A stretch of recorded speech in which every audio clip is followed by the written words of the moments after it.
Bonjour à tous, bienvenue dans ce journal et voici les titres.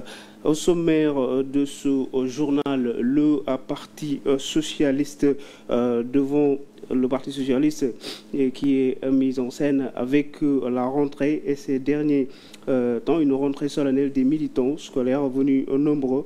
Les engagements étaient fermes, des annonces d'une journée ont été faites, le renouvellement aussi, l'ancrage du nouveau parti dans le pays. Certains y ont laissé des points de vue, vous les aurez dans le journal. Dans cette édition aussi, il est question de l'éducation au-delà de ce qui défraie la chronique ces derniers temps, dans le milieu scolaire avec certains agissements à dénoncer ça et là le temps d'une journée. L'école sénégalaise a su se relever, honorant plusieurs des élèves et proposant aussi des outils dans l'enseignement coranique. Au Mali, une trentaine de personnes se sont rassemblées près de l'ambassade du Mali à Paris pour témoigner leur colère après la dissolution des partis politiques en début de semaine, une dissolution également dénoncée par les Nations Unies. Madame, Messieurs, c'était tout pour les titres. Le développement, c'est tout de suite.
Bienvenue dans ce journal. Comme le maire de Dakar, Barthélémy Diaz, en politique, maire déchu, Barthélémy Diaz suscite l'interrogation après la publication d'une photo accompagnée du message. Le changement commence ce 28 mai. Cette annonce énigmatique relance les spéculations sur son avenir politique. Cette publication alimente les rumeurs sur le lancement imminent de sa propre formation politique. Pour l'instant, l'intéressé reste discret sur les détails de son annonce, laissant planer le suspense jusqu'au 28 mai, une date qui pourrait marquer un nouveau chapitre dans la carrière politique de l'ancien maire de Dakar. A noté que le 28 mai aura lieu le dialogue politique entre le gouvernement, la société civile, une partie de l'opposition et d'autres acteurs. Il y a une semaine, son mentor politique Khalifa Sall a officiellement confirmé leur séparation au sein du mouvement Taxawu Sénégal. Politique toujours avec le Parti socialiste en vie, en verve. C'est ce que Aminata Mbengue Ndiaye, la secrétaire générale et ses camarades prônent lors de la rentrée solennelle de l'école du parti hier. Les socialistes ont affirmé une ferme volonté de résorber le blason du parti. Des formations aussi ont été annoncées, des renouvellements pour que le Parti socialiste ait un ancrage dans le paysage politique sénégalais. Kadior Cissé. Se réinventer ou disparaître. Telle est, selon le directeur de l'école du Parti socialiste, l'alternative qui s'offre à sa formation politique et de manière générale à la gauche sénégalaise pour entreprendre les différentes mutations de l'heure. Si la gauche a perdu du terrain, c'est parce qu'elle n'a pas su se réinventer dans un monde qui change très vite. C'est aussi parce qu'elle n'a pas su renouveler ses idées et son projet face aux nouveaux défis. C'est enfin, faute de n'avoir pas su répondre aux attentes des populations. Pour se refaire une santé politique, le Parti socialiste et la gauche doivent changer de paradigme. Ils doivent abandonner les vieux schémas et tirer les leçons du passé. Notre avenir ne réside pas non plus dans l'imposture, qui se contente de s'adapter au discours ambiant, ni dans le populisme, qui consiste à proposer des recettes simplistes à des problèmes complexes. Le régime en place en a également pris pour son grade. Nous devons refuser que l'espace politique soit parasité par le prétendu clivage entre les patriotes et les non-patriotes, celui-là même que le parti au pouvoir rêve d'ancrer. Il y a bien une place pour le socialisme et pour la gauche. Le maire de Dakar Plateau serait visiblement au cœur de ce renouveau socialiste, lui qui a été plébiscité par les militants et sur lequel Aminata Mbengue Ndiaye n'a pas tari d'éloges. En rendant fonctionnelle cette salle, patrimoine commun à tous les socialistes, resté fermé pendant quelques années, Alioune Ndoye vient de nous prouver qu'être socialiste, c'est avoir un sens élevé de la solidarité, de la générosité et du partage. La rentrée solennelle de l'école du Parti socialiste s'est tenue sous le thème « Une nouvelle gauche pour le Sénégal, la part de l'éducation et de la formation pour le renouveau socialiste ». Restons toujours dans cet événement politique avec une figure politique au Parti socialiste, Maître Doudou Ndoye. Il dit la création par Abdoulaye Wade des coalitions politiques qui est à l'origine des mouvements politiques a désacralisé la formation de certains partis. C'est son avis. On écoute Maître Doudou Ndoye qui était aussi dans ce rassemblement politique au micro de Kayor Cissé et de Papis Dème. Mais ce que le PS peut représenter pour le Sénégal, ce n'est pas le parti de Doudou Ndoye qui peut le représenter. Ils ont besoin de réfléchir, de renouveler leur pensée politique, leur pensée économique, leur organisation politique, leurs moyens politiques.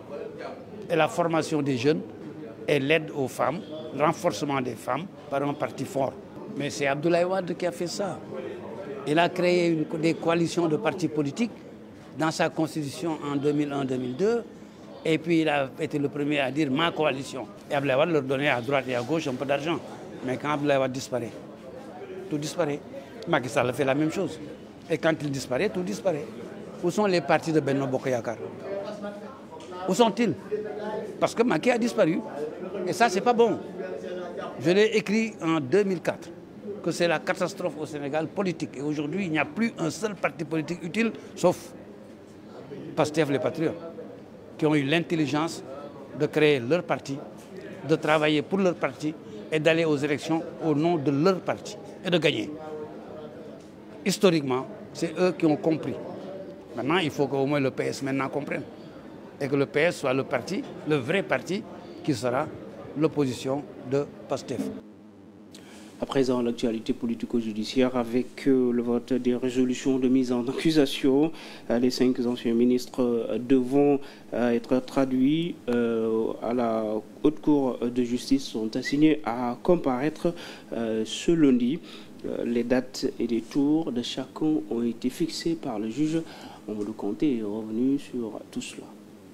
Les dés étaient déjà jetés avec le vote de la résolution de mise en accusation à l'Assemblée nationale. Il n'y a que l'Assemblée nationale qui est habilitée à prendre cette résolution de mise en accusation. Avec cet aval de l'hémicycle, la machine judiciaire déjà enclenchée s'accélère dans les dossiers des 5 anciens ministres mis en cause. Eu égard à la procédure classique, la mise en accusation, l'instruction et le jugement sont aussi la procédure devant la Haute Cour de justice. Après ainsi la première étape de mise en accusation, la deuxième a démarré après que le procureur général ait saisi le président de la Haute Cour de justice et celui de la commission d'instruction sur le vote de la résolution qui lui a été transmise par le président de l'Assemblée nationale. Cette commission d'instruction qui agit selon les règles du Code de procédure pénale n'est composée que de magistrats. À l'image du juge d'instruction dans la procédure classique, la commission procède à tous les actes d'information qu'elle juge utiles à la manifestation de la vérité, conformément à l'article 72 du Code de procédure pénale. C'est ainsi que Ndeye Saly Diop Dian, Mansour Faye, Moustapha Diop, Aïssatou Sophie Gladima ainsi que Ismaïla Madior Fall sont assignés à comparaître. Conformément à l'article 110, la commission d'instruction a commencé à leur décerner des mandats de comparution pour les mettre en demeure de se présenter devant la commission. Un marathon judiciaire qui démarre le lundi 19 mai avec l'ancienne ministre de la Femme, de la Famille, du Genre et de la Protection des Enfants Ndeye Diop Dian, Moustapha Diop, Mansour Faye, Aïssatou Sophie Gladimao ainsi que Ismaïla Madior Fall devront également se présenter. Après les mandats de comparution, s'ils décident de ne pas se présenter, ils peuvent se voir décerner un mandat d'amener qui permet à la commission d'ordonner à la force publique de conduire immédiatement l'inculpé devant elle. Merci beaucoup de compter. Une question autour du dialogue national. L'UDEN va-t-elle prendre part ou boycotter les concertations initiées par le chef de l'État, en tout cas l'Union démocratique des enseignants et enseignantes du Sénégal, maintient le flou et critique déjà les termes de référence selon elle. Il n'y a pas que la politique au Sénégal. Bakary Cissé. Dialogue national prévu le 28 mai, l'UDEN va donner sa position si toutefois qu'elle reçoit son carton d'invitation. Pour le moment, aucune décision n'est prise. Nous n'avons pas été invités. Nous n'avons pas reçu encore d'invitation. Et d'emblée, j'estime que il ne me semble pas être bon de rejeter le dialogue, parce que c'est un moment qui nous permet d'interagir avec autrui et en vue de trouver en tout cas des solutions par rapport à des difficultés qui se posent à nous. Je n'envisage pas, en tout cas je n'envisagerai pas d'avoir une position d'a priori qui me placerait en tout cas à refuser toute forme de dialogue qui me semble être en tout cas un moyen de pouvoir donner mes points de vue. Tel le dialogue est conçu, ça ne ressemble pas à un dialogue inclusif. Selon l'Union démocratique des enseignantes et enseignants du Sénégal, il n'y a pas que politique. Nous n'avons pas été invités. Et je crois que le dialogue devrait être inclusif.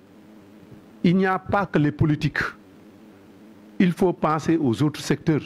Selon le secrétaire général Abdourahmane Gueye, la position de l'UDEN, ce n'est pas de boycotter. L'UDEN devra avoir sa place dans ce rendez-vous pour évoquer aussi la problématique de l'école sénégalaise afin de trouver des solutions. Hier, un colloque s'est tenu sur le thème gestion des données et nouvelles technologies de l'information et de la communication, outil d'amélioration des performances de l'enseignement coranique. C'est un prélude à la célébration des 30 ans de l'Institut Ahmed Saïr Lo de Boune. Dans cette cérémonie, 150 pensionnaires ont été également honorés. Cela participe certainement et sans équivoque à moderniser les daras et à augmenter les performances des daras. Donc je pense qu'il y a un agenda qui sera partagé par le ministère de l'Éducation, donc qui a déjà lancé le processus, qu'ils ne manqueront pas d'impliquer tous les daras et à fortiori les daras qui ont déjà introduit dans leur système de formation les nouvelles technologies. Donc nous pensons que cet agenda permettra de participer à développer encore les daras davantage et surtout la mémorisation du Coran au Sénégal. Le dara Ahmed Saïr Lo a été créé au mois de mai 1995, le 25 mai plus précisément. Donc cette année coïncide avec les 30 ans du dara. Et donc nous avons voulu, en prélude de la cérémonie qui sera organisée à Dakar Arena le 25 mai, donc déjà lancer les réflexions sur les réalisations, partager les réalisations du dara depuis 1995 à maintenant, mais déjà lancer des thèmes de réflexion sur les contributions des daras au Sénégal. L'éducation toujours suite aux manifestations scolaires sensibles lors de Fosco d'une école publique, une école privée de Ziguinchor. L'indignation des acteurs de l'éducation poursuit. L'UDEN dénonce et invite l'État du Sénégal à revoir le système éducatif pour redorer le blason de l'école sénégalaise. Abdourahmane Sarr est le secrétaire général de l'UDEN. Il est au micro de Bakary Cissé. Interpelle les autorités pour que des dispositions soient prises en vue d'éradiquer définitivement ces sortes de comportements. Et cela nous pousse à réfléchir davantage sur le contenu de nos activités, des activités que nous menons au niveau de nos établissements.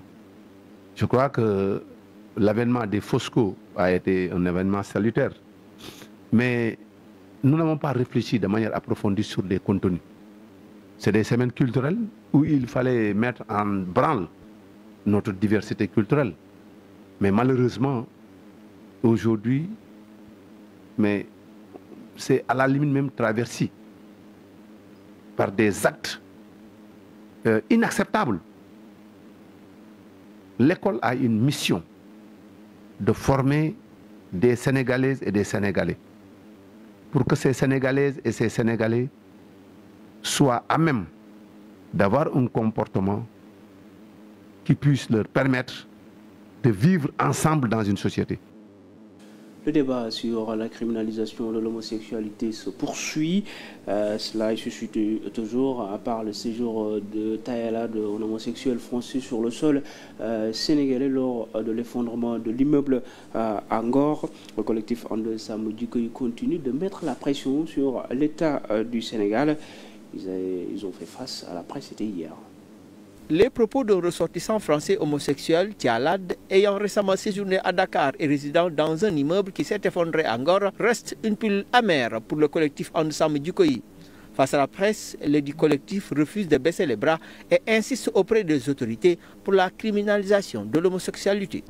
Cette loi est d'autant plus urgente que le peuple sénégalais est encore sous le choc de la dernière provocation et agression menée en toute impunité par une bande d'homosexuels étrangers sur notre territoire. Nous appelons l'État à ouvrir une enquête afin d'élucider les mobiles réels de cet acte et les éventuels commanditaires et complices résidant au Sénégal ou à l'étranger. Impliqués dans ce programme, nous exigeons que des sanctions exemplaires leur soient appliquées afin qu'une pareille offense à tout un peuple et à ses valeurs intrinsèques ne se reproduise plus. Malgré les multiples démarches entreprises pour obtenir gain de cause, le dit collectif n'enregistre point de succès malgré les promesses des autorités. Par ailleurs, And Samm Jikko dénonce les séries télévisées qui font la promotion d'antivaleurs. Le scandale est imputable au service de l'État, plus particulièrement à la direction de la cinématographie, qui a apposé son visa pour la diffusion de ce film, comme pour beaucoup d'autres films et séries faisant la promotion d'antivaleurs. Pour mettre un terme à toutes ces offenses, il faut combler ce vide juridique de l'article 319 qui ne condamne pas la promotion des valeurs LGBTQ et tant d'autres dérives et offenses. Pour cela, nous exigeons le vote urgent de la loi criminalisant l'homosexualité dans tous ces nouveaux aspects cités dans notre document. And Samm Jikko lance un appel au régime en place afin qu'il respecte sa parole pour que l'homosexualité soit criminalisée une bonne fois pour toutes au grand bonheur des populations. Merci Momar pour ces informations. On continue avec la fête de Tabaski. À quelques semaines, la fête de Tabaski, plus de 400 kits alimentaires sont offerts aux familles démunies de l'arrondissement de Fongolimbi, la région de Kédougou. L'ONG donatrice a profité de ces instants de dons dans ces villages pour faire la prospection et aider les populations de cette localité. Plus de 400 personnes soutiennent des familles ont bénéficié d'un kit alimentaire composé d'un sac de riz 25 kg, d'un bidon de 10 litres d'huile, de 2 grosses de sucre, d'un paquet gras modèle Macrondi, plus une enveloppe estimée à 30 000 francs CFA pour chacun dans 7 villages de l'arrondissement de Fongolimbi, de la part de l'ONG International Charity Organisation qui opère dans 23 pays du monde. Nous sommes ici à Kédougou, ce n'est pas la première fois, pour apporter d'aide et d'appui aux familles défavorisées, et surtout dans cette période difficile que vivent les familles ici à Kédougou, mais aussi dans d'autres régions. Ces derniers travaillent dans plusieurs domaines en plus de l'humanitaire. Ils travaillent dans plusieurs domaines dans l'humanitaire, comme la construction des infrastructures, comme les lieux de culte, les écoles, les établissements sanitaires et d'autres projets. Mais aussi, on a un département de prise en charge qui prend en charge plusieurs orphelins. Une ONG qui a profité de l'occasion pour faire la prospection, pour pouvoir aider les populations de la région de Kédougou. Pour cette activité, 25 millions de francs CFA ont été dépensés, d'où la satisfaction des bénéficiaires. Un message vraiment de satisfaction et de remerciement aux partenaires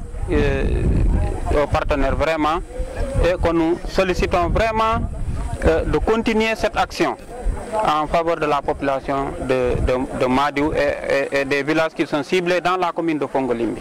Am nañ ci satisfaction baax a baax ndaxte dafay jafe lii ngir kenn nit rek def ko lu yomb. Après Kédougou, la délégation a continué sur Tambacounda, plus précisément dans le département de Bakel pour la même. À l'occasion de la Journée internationale de la famille de la Fédération des groupements et associations féminines de la famille militaire du Sénégal a réuni ses membres autour d'une conférence au camp général Idrissa Fall. La rencontre a mis en lumière l'engagement silencieux et structurant des familles militaires. On écoute l'un des représentants. Aujourd'hui, nous prenons la balle au rebond pour aussi célébrer dans notre famille, la famille des épouses de militaires et de gendarmes, puisque nous formons une seule famille, pour vraiment s'interroger sur les problèmes qui accablent la famille, disons, en ce moment où le contexte est un peu difficile je dirais, et ça va dans le sens de vouloir promouvoir les familles qui se débattent au quotidien contre la vulnérabilité économique. Et je pense que le thème vient à son heure, au moment où la famille africaine est profondément secouée. Les crises multiformes, la crise en Ukraine, le changement climatique et ses liens, donc constituent un moment vraiment où la famille a perdu ses valeurs. Les valeurs qui régissaient les familles avant ne sont plus. Alors, il faut que les familles s'organisent davantage. Hier, on parle du Mali, bien sûr, avec l'actualité internationale. Hier, une trentaine de personnes sont rassemblées près de l'ambassade du Mali à Paris pour témoigner leur colère après la dissolution des partis politiques au Mali en début de semaine. Une dissolution également dénoncée par les Nations Unies. Dans une déclaration publiée vendredi, le Haut Commissariat s'inquiète aussi des événements et enlèvements par la sécurité d'État à des responsables politiques. Nous demandons aux autorités de transition de libérer toutes les personnes qui ont été arrêtées pour des motifs politiques. Nous avons vu qu'au moins 3 membres de l'opposition ont été arrêtés à la suite des manifestations et il n'y a pas d'informations probantes contre eux sur les lieux où ils peuvent trouver certaines infos, et ils ne sont pas les seuls, dit le Haut Commissariat des Nations Unies. Un drame aussi en Espagne, un Gambien qui a été tué. C'était hier aux abords de l'aéroport Gran Canaria en Espagne vers 16h50. Un jeune homme de nationalité gambienne qui a été tué par les forces de l'ordre à la suite d'une altercation avec la police gambienne. Une intervention s'en est suivie. Une enquête est en cours pour établir les circonstances exactes de ce drame. C'est la fin de cette édition. Merci à vous de nous avoir regardés pour cette édition de 13h en français. 14h, je vous donne rendez-vous pour le Wolof à tout à l'heure.